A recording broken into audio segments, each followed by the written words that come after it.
by the way, he got on the phone with the guy, and I don't know if the guy chopped and screwed the interview, but I'll play what the interview looks like. The interview came off like this on the guy's side because he was recording Ralo, who's currently incarcerated. Let me play it. You tell me what this sounds like. In black and white, bro. I'm reading your lawyer pleading on your behalf, trying to get this record sealed because of this information that you gave. It's you saying that you never said that you didn't do it, but you had me believing for 5 years that you kept it solid, dog. And in the paperwork, it say that in 2 months, y'all got locked up in April. In June 6th, you gave a proffer. And you gave up information. You gave them folk the code to your phone and let them review it in your presence. That's what the paperwork say. I ain't opposed to that shit. Belong to him. The documents that you're seeing is from a prosecution misconduct hearing. Okay, but so if you saying that you gave them just the phone information because you knew nothing was in the phone, what about this shit on page 12, line 12 and 13, where when a nigga says, but what about page 12? Oh, man, that nigga been doing some fucking reading.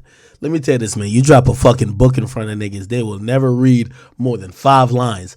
This nigga done read everything. He said, but what about page 12, line 5, paragraph 3? Oh, hell no. It say he is cooperating against heroin, methamphetamine. He knows about shootings and the marijuana, where it say he is cooperating against heroin, methamphetamine. It's in black and white, bro. I'm reading your lawyer pleading on your behalf, trying to get this record sealed because of this information that you gave. It's you saying that you never said that you didn't do it, but you had me believing for 5 years that you kept it solid, dog. And in the paperwork, it say that in 2 months, y'all got locked up in April. In June 6th, you gave a proffer and you gave up information. You gave them folk the code to your phone and let them review it in your presence. That's what the paperwork say. I ain't opposed to that shit. Belong to him.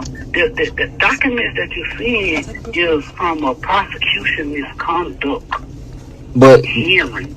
Okay, but so if you saying that you gave them just the phone information because you knew nothing was in the phone, what about this shit on page 12, line 12 and 13, where it say he is cooperating against heroin, methamphetamine. He knows about shootings and the marijuana, where it say he is cooperating against heroin, methamphetamine. Okay, I'm not opposition to that. Listen, when you go in there, they ask you other questions. I made my presentation. They started asking other questions. You know the code though. That's what I'm saying. You know the code. You ain't supposed to have no meeting with them folks in the first place. Queen, I was presented a situation that other. You know who he sound like right there? He sound like T.I. It's something about when people get to talk about that legal stuff, like the vernacular, the vocabulary expands. I was presented a situation, expedition, like. Only reason why you know about this is because of the prosecution misconduct hearing. All these rap niggas pay that money to get out of jail. But we ain't these rap niggas though. Listen, please consider this. I got caught with this shit on the plane. Say, what the fuck you thought I was gonna do? Take your lick. Shit, it's just a week. Well, okay. Listen. Remember when before you got locked up, I used to always tell you, "Hey, don't do this. Hey, don't do that. Hey, I agree with you. Okay, I'm not opposition to that. All right. So apparently 1090 Jake got on a situation, and let's play what 1090 Jake essentially figured out. I didn't watch it yet, but we're gonna watch it with you. So they're basically saying Ralo cooperated, and let me kind of break it down a little bit further. They feel he snitched because he engaged in a proffer. So let me tell you what a proffer is. A proffer is usually agreement with you and the prosecutor. It's usually an investigative type of situation where they will bring somebody in and say, hey, listen, we have a subpoena for you to come in.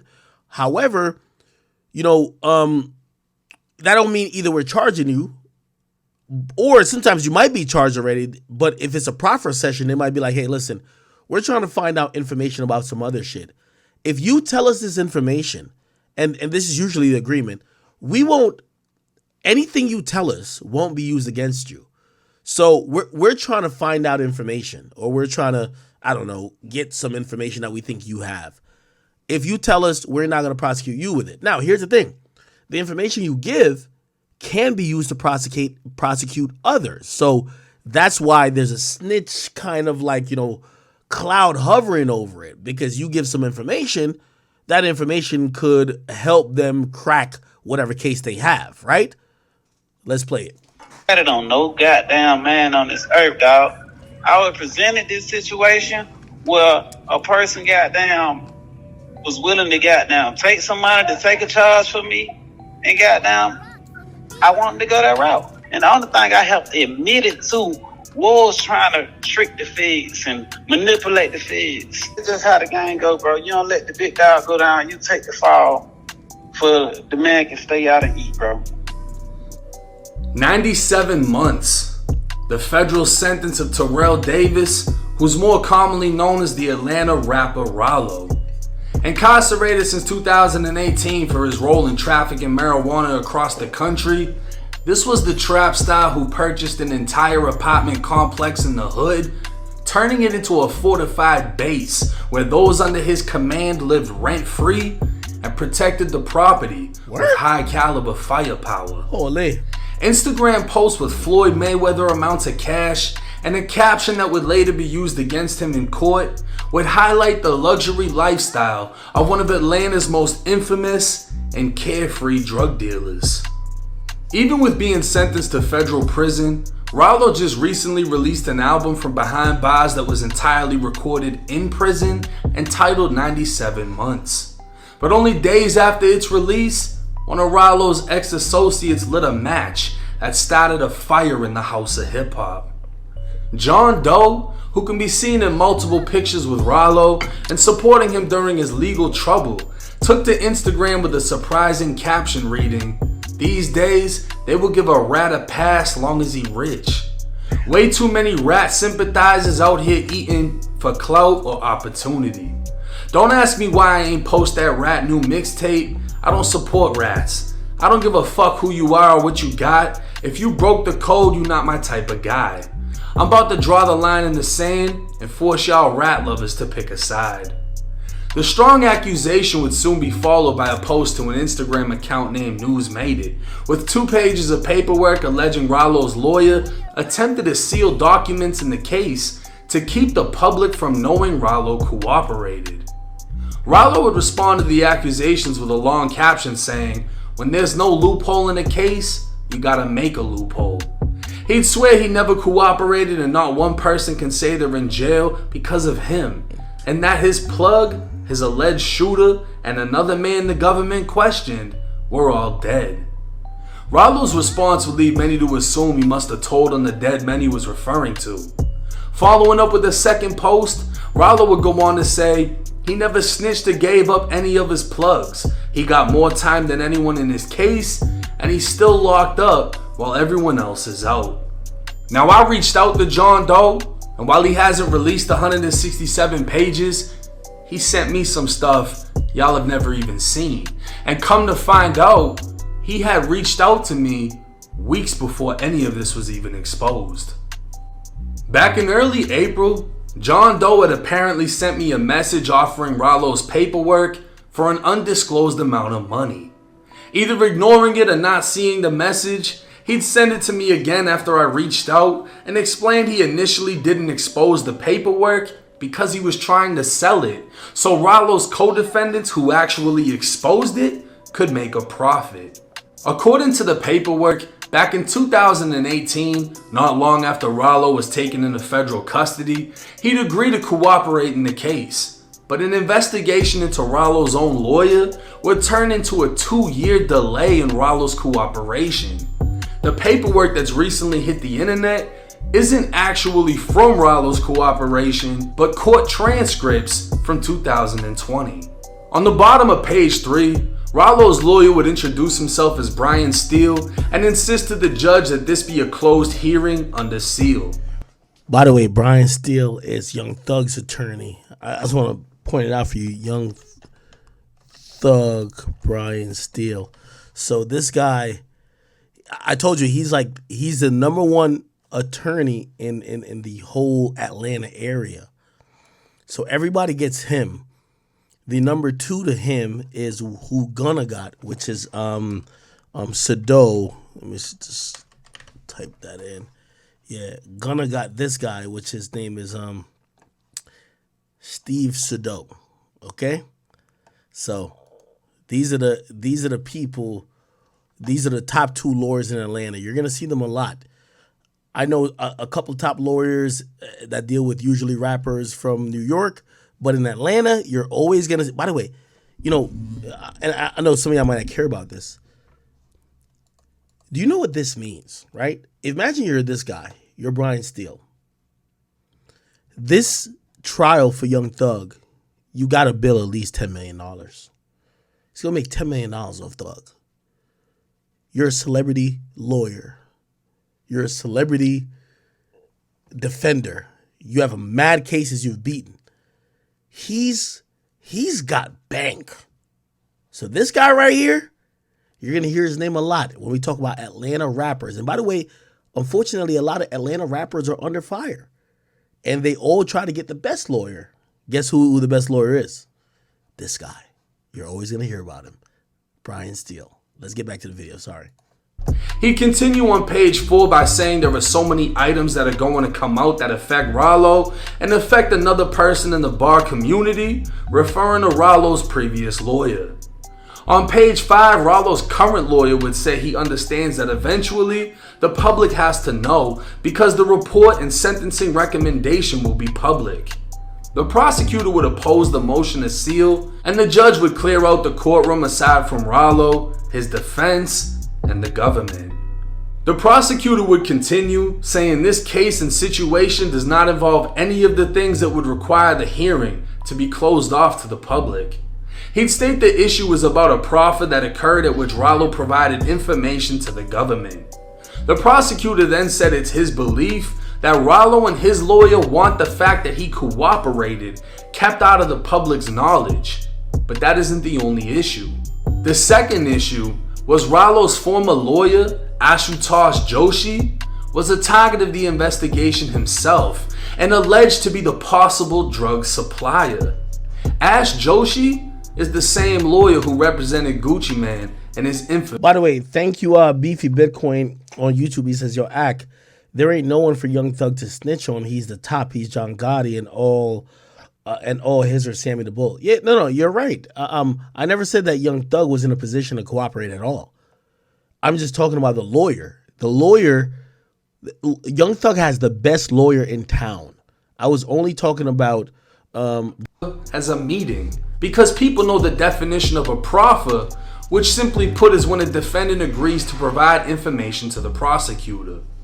Ralo's lawyer would continue by saying, if it comes out that Ralo gave information, that's a lot of information on a lot of people that are well known in his community, and it would not look good for Ralo.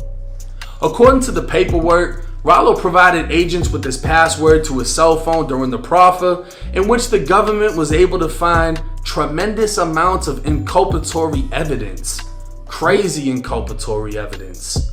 But at the time this happened, Ralo had conflicted counsel, as his lawyer was also under investigation. Exhibit 4 in the case, which is sealed, is a 2-page proffer agreement requiring full cooperation. But within notes, Ralo's lawyer at the same time was instructing him not to discuss the supplier, who was allegedly the lawyer's business partner, which essentially blew Ralo's cooperation deal. The judge would read Ralo supposedly gave information in the proffer against other people, alleged transactions, and other alleged crimes. Ralo's lawyer would say they had an agreement with the court, the proffer would not be shared with the public, and that Ralo was discussing the entire marijuana trafficking issue, all the flights taken, the pilots knowing about it, and then who's the supplier, which according to the government was Ralo's previous lawyer and his business partner, Manu Jones. Wait, they said Ralo knew about the pilots? So if you guys don't know, like, Ralo got arrested ultimately for having $1 million worth of weed on a plane. I don't know if this is saying that he provided information to say that the pilots knew about the weed, which is like, trafficking issue, all the flights taken, the pilots knowing about it, and then who's the supplier, which according to the government was Ralo's previous lawyer and his business partner, Manu Jones. Ralo's current lawyer would continue to say Ralo is cooperating against heroin, methamphetamines, he knows about shootings, and the marijuana, but he's not answering the questions. At the same time, the government was getting information from both Ralo and Ralo's previous lawyer, who was under investigation, and the government dragged the lawyer's investigation out. 2 years had now passed, leaving Ralo unable to cooperate against anyone in the case because they'd all already been revealed. In response to the paperwork, Ralo's team would post to his website a preview of Ralo's autobiography in which he'd seemed to admit to his cooperation, but with a strategic twist. Wait. He admitted? Hold on, let's read this. My arrest broke countless hearts. My supporters was dying to help me get out. Some came to every court date. I lost count of how many letters I received with advice I should use to get out. But it was one person that my team thought stood out more than any of them. My mission seemed to be more realistic than the others. His mission seemed to be more realistic than the others. This person called himself the Pimp. I will not mention his name out of respect and honor. I don't ever intend for no human being to ever go to jail on my behalf, so let's protect his confidentiality. My first thought to myself in question to him was, how the hell can a pimp help me? Although some of us as dope boys kicked it with pimps wasn't in the field. Islam had taught me how to honor and respect women, but he had enlightened on how he was able to manipulate the feds and get a major cut on his sentence. He called this art, pimping the feds, which was a part of the game that I've never heard before. I remember some words he said that stuck with me over the years. But with a I bet. strategic twist. Ralo would claim a man reached out to him with the way to pimp the feds by essentially paying someone to take the fall for crimes Ralo was going to tell the government was committed. Ralo's lawyer reached out to the government saying his client had information he was willing to share and a meeting was scheduled. Ralo gave what he thought would benefit him and his team without actually affecting him and his team, but the feds weren't going for it. Uninterested in what Ralo was offering, the feds wanted to know about Ralo's involvement in shootings and murders. Unable to provide them the information they sought, the meeting was then ended. While Ralo's attempt at pimping the feds failed, Ralo's new lawyer was able to attack a new angle, as Ralo's old lawyer allegedly conspired with the government against Ralo while also representing him. The conflicting lawyer led to a prosecutor's misconduct motion in which Ralo attempted to get the entire case thrown out. That too failed, and in the end, Ralo was sentenced. What's interesting is, as previously stated, Ralo's lawyer was fighting to keep his cooperation sealed and understood that at sentencing, it would be revealed. But within Ralo's sentencing transcripts, cooperation was never mentioned. At no point did the judge, lawyer, or prosecution highlight any cooperation which would have been used towards a sentencing reduction. Now the question that's gone unanswered is which co-defendant or co-defendants actually exposed the paperwork. None of them have come forward to speak on the situation aside from John Doe, who isn't involved in the actual case. Hello? Assalamu alaikum. What's law? You at work? Yeah. So do you mind me telling the internet that you tried to take charges for me and all that? No, man, you know that, bro. I say, no, man. Huh? You my co-defendant. He had nothing to do with our case out. So I don't know why the hell he acting like I done told him all my co-defendants. So that's what I'm trying to clarify. The whole world think I just told on my co-defendants. That is lame as hell for that shit, bro. Me, man, that shit lame as hell, bro. Like, bro, that shit lame, bro. Like, you know how mad I'm behind that shit, bro. That shit, they're like, bro, all this Muslim shit you say, you Muslim bitch ass nigga hot fucking brother fall, bro. Bitch ass clock, that shit lame, bro. That shit got me heated up for real, nigga. I can't even punch that word. This keep coming up to I was gonna tell you nigga, man, butt around. I was somebody who watched did that Thursday, and you said you gonna get a handle. Now he making false accusations, bro. That shit, I ain't weird, bro. You know, like weird. I'm brought heat behind that shit, bro. For real, bro. That's some bitch ass shit, bro. That shit lame, nigga. For real, bro. Don't do no pussy ass shit like that, bro. So what I'm trying to clarify is that did I ever tell on you? You my co-defendant. You my little brother who tried to take the charge. Yes, but you can tell at the end there. I'm saying, answer the question. Like, did I? Nah, nigga, you ain't never telling me, nigga. I just want to make sure. And what would the motive be behind John Doe exposing the paperwork? Initially, reaching out and seeking money. He claimed the money would be for the same co-defendants who supplied him with the paperwork, but John Doe hasn't revealed who that is. In between Instagram posts about Ralo, John would promote his business as well as his own music, leading some to think this was a promotional run. But John would stand on the only motive for him releasing it is he felt played standing behind somebody who he feels should have never cooperated in any way, regardless of if it affected anyone or if Ralo had a fall guy. At the end of the day, the 167 pages still remain sealed, along with many other documents, meaning nobody but those directly involved in the case have access and the ability to release them. As far as if Ralo is a snitch, none of the documents released have named anyone affected by anything Ralo said. Ralo himself has admitted he embellished stories and had fall men willing to take charges for money. Hold on, though. And I'm pretty sure I'm going to talk to 1090 Jake at some point. When Boston Richie said he lied to the cops, it's like, oh, no, you snitched. Ralo just embellished stories. What is the difference? According to Boston Richie, when he lied to the cops, no one got arrested. We're now hearing Ralo embellished and no one got arrested. What's the difference? The feds didn't acknowledge any cooperation that assisted their investigation, and Ralo didn't receive any benefit, sentencing reduction, or even consideration of lesser time for cooperation.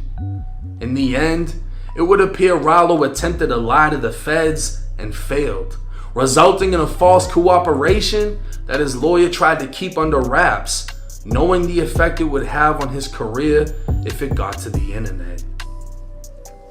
Now, this entire case is wild. And immediately when I heard about the situation, I started looking at the paperwork. I got in contact with John Doe. I'm hearing everything he's saying. I'm blown away by it.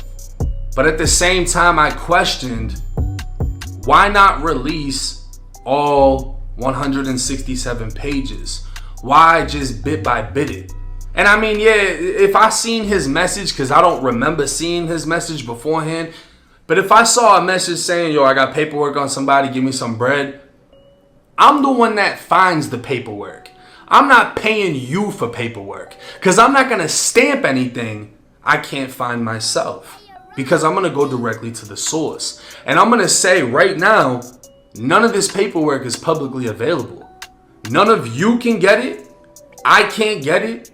Only Ralo and the people associated within the case have access to this. So nobody can stamp shit. The fact that Ralo is saying, yeah, this happened, but this is how it happened, is confirming the paperwork. But this is the thing.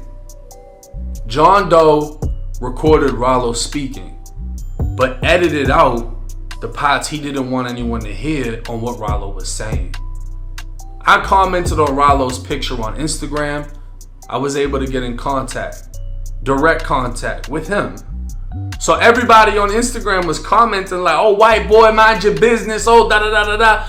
Not even knowing that I'm on the phone with the same person you over here trying to defend that you've never spoken to a day in your life. Which is crazy because people just went to immediately assuming and trolling. But let me get back to the point here. I was able to hear Ralo out from his perspective on how everything played out. Reading the paperwork, I was able to get John Doe to keep sending things. And as he kept sending them, I'm reading through it from an unbiased perspective. His own lawyer was saying, my client has spoke about this, my client knows about this and that. He's trying to make his client sound like fucking Batman because that's gonna make Ralo look good. The feds was saying, ain't none of this doing nothing for us. So the fact is, whatever Ralo was given wasn't cutting it. Nothing says it was used against anybody. No one's come forward saying it was used against them. This is where, and when I talked to 1090 Jake, not to reveal my hand, I gotta ask him. 1090 Jake also said, basically saying good morning to the cops, and if you drive by a cop in the morning and say good morning, that's snitching. He said giving any information to the police is cooperation. Now, I feel like he's being a little bit nuanced here. Oh yeah, he gave information, but none of it was used. Well, ain't that Boston Richie's whole story? Yeah, I said some shit, but the people were fake. But let's say they did exist. It wasn't used, and didn't lead to no convictions. At that point, how different is Ralo from Boston Richie? Now, here's my opinion on all this. I don't think either. I think the streets have become so irrational that defending yourself is snitching. By the way, part of any legal defense, especially for really high-level crimes, are going to be certain proffer sessions. A proffer is not a snitch session. But the streets are making everything to say, if you tell the cops anything, you're snitching. So that's my only, I'm looking at it to say, I wouldn't consider Boston Richie nor Ralo a snitch. If 1090 Jake is saying, well, nothing was used to convict no one. I'm also thinking, I'm like, oh, good. All right, you're not a snitch to me. Again, remember, I'm not in the street, so, I'm just giving my civilian opinion. But I'm also saying the same thing about Boston Richie. No, nothing he said convicted nobody else either. What's the difference? Do you know what I'm saying? Somebody said, "Act, you guys sit this out because you justify 6ix9ine." I never said 6ix9ine didn't cooperate. 6ix9ine is a federal cooperant. That's a fact. Nobody ever said he didn't. Nobody ever used 6ix9ine. By the way, the reason, 6ix9ine is relevant to all these situations because 6ix9ine has a scarlet letter of a snitch. People are seeing who else has a scarlet letter. 6ix9ine shit was black and white. A lot of these situations we're talking about are gray area. These niggas never ever took the stand. These niggas maybe just had an interview with the police, and maybe before even they called for a lawyer, they said a couple things. Now, with a proffer, your lawyer is supposed to be there, okay? With Boston Richie, he never sat there with his lawyer giving up information. He was a young kid just basically trying to figure out how he could finesse out of the situation. He said he lied. Who knows if he lied? In a proffer, your lawyer is saying, okay, cool. Yo, all right, well, your lawyer could actually invoke or have you invoke your rights when you're being questioned. You get what I mean? So my thing is that this is why I keep saying snitching is a conversation about hood lawyers because it's not black and white. Yeah, if we cool with you, you didn't snitch. But if we not cool with you, you did. Right? Both people gave information. None of it got used. How is Boston Richie a snitch, but Ralo's not a snitch? I thought the burden of proof was giving information. I didn't know the new burden of proof for some people is the information used. So I think that's where it's getting confusing. And again, with a 6ix9ine situation is black and white. This shit this shit with Boston Richie shit is that's why I step out of this conversation. This is 1090 Jake's lane, and I let it go. So Ralo saying, yeah, I made up some shit, lied, and gave it to the feds, hoping it would work, seems like it happened because he didn't even benefit from what he actually did. There was no sentencing reduction that I saw. There was no points. There was no consideration. Hey, he tried. By the way, Boston Richie said he spun the cops. He was not at risk for any type of legal action. He wasn't at risk for any legal action. They pulled him on. They pulled him into the interrogation room on unrelated charges, and he said he's a young kid and he tried to spin them, but there's no sentence reduction. There's no promise made for him neither. But it was put across like Boston Richie's a snitch. So if Boston Richie's a snitch, what about Ralo? I don't think neither of them are snitches. Be honest. Try to do this and none of that. And then because his own lawyer was allegedly the plug, which is something out of a fucking movie, and his lawyer was telling the government this and that while telling him this and that, that played out into a 2-year delay in which he couldn't have cooperated against anybody because of how much time had gone by. Everyone was already wrapped up. The feds knew everything that they needed. So they want to know about murders and shootings, and Ralo isn't talking about it. So, in my opinion, I don't think he snitched. And I talked to a couple of YouTubers about this. I talked to Seti Nash, King AK-47. Shout out to them. I broke it down like this from a perspective of, if me and Seti Nash are inside of a car, we get pulled over, and I got a gun on me. I'm a felon, he's not. Yo, bro, I'm going to face this much time. If I get caught with this, you're going to face a lot less. I'm going to give you $50K to take this gun charge. If they ask me whose gun it is, I'm going to say it's yours. He's like, all right, bet. I give him the gun. Police take me out of the car. Hey, whose gun is that? That's his gun. We already made a deal. He got the $50K. He took the charge. I'm free. But if someone later exposes the paperwork, look, 1090 Jake told on Seti Nash. He said that was his gun because that was something that we established we were going to do. What Ralo is saying in this situation is he found someone or a group of people or whatever the fuck the situation is, and he was going to give $400,000 fucking dollars. And y'all watching this can't tell me you wouldn't be willing to sit down for a year for $400,000. So he's saying he found somebody that was willing to take some money to take the fall. He was going to say, oh yeah, this person was moving this and they had this over here. They did that and the feds listened to it. They wasn't buying it. They didn't go for it. That's the situation we're left with. At the end of the day, the internet is going to run with what they want to run with. They're going to hear him. They're going to hear the audio. They're not going to hear about the rest of it. A lot of people don't want to hear about the rest of it. I'm not going to say John Doe is wrong, but I would have liked to hear the conversation unedited, to hear what he was saying back. But let me know y'all thoughts and comments. Maybe y'all feel a different way, and I want to hear it. It's 1090 Jake. I'm rocking with y'all, and y'all rocking with me. Till next time. By the way, salute to 1090 Jake. Please go watch this video. Very great and brilliant challenge. I will say this, you know, after having 1090 Jake on here a couple times, I think a lot of these situations is based on what you believe snitching is, right? And if your level of if the caliber that you decide what snitching is essentially dependent on did you talk to the police or not, there's going to be a lot of snitches. If you change that level to, oh, did it put somebody in jail? Maybe a little bit less. If like, there's multiple different like factors associated. I'm glad I'm just not in his position because here's the thing. And again, I'm assuming this. I don't know if this is true. I think Ralo's team hit him up. I think Ralo's team hit him up and be like, hey, we're going to cooperate with you looking into it.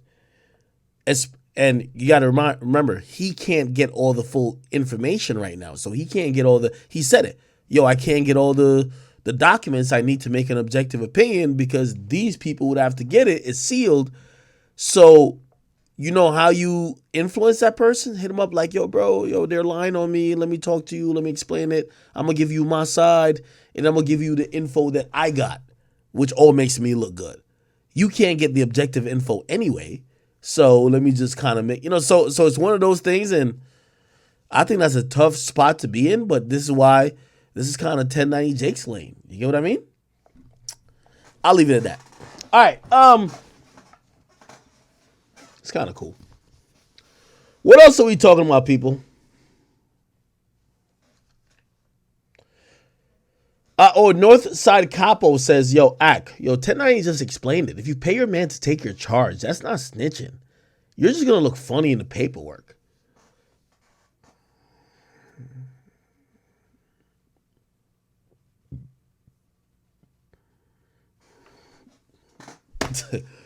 I got no opinion. Hey, if you listen to the information here, I don't know if this is the guy that got paid, but it's like, I don't know if in the streets, like, you see, now we start talking about in the streets, what people accept. When you listen to this, this feels like, oh, I didn't know that you were cooperating. It's one thing, it's like, oh, everybody knows you're going to say something, but it's not the truth, but you're saying it for somebody else to catch a charge. That's not and that guy knows that he's supposed to take the charge for you. This don't seem like this. It's in black and white, bro. I'm reading your lawyer pleading on your behalf, trying to get this record sealed because of this information that you gave. It's you saying that you. And also, if that's what you're doing, then it's okay. Why are you sealing the record? Again, I don't got no horse in the race, so I'm not going hard as I don't care. But if you're saying you're doing some shit that is normal, you're getting your man to take the charge, why do you need it sealed? You never said that you didn't do it, but you had me believing for 5 years that you kept it solid, dog.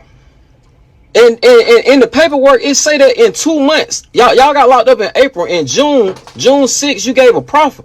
And you gave up information. You gave them folk the code to your phone. And let them review it in your presence. That's what the paperwork say. I ain't opposed to that shit. Belong to him. The documents that you're seeing is from a prosecution misconduct. All right. Well, hey, I got no horse in the race. I'm going to leave it at that. All right. Yo, I kind of want to play this Andrew Tate Vice takedown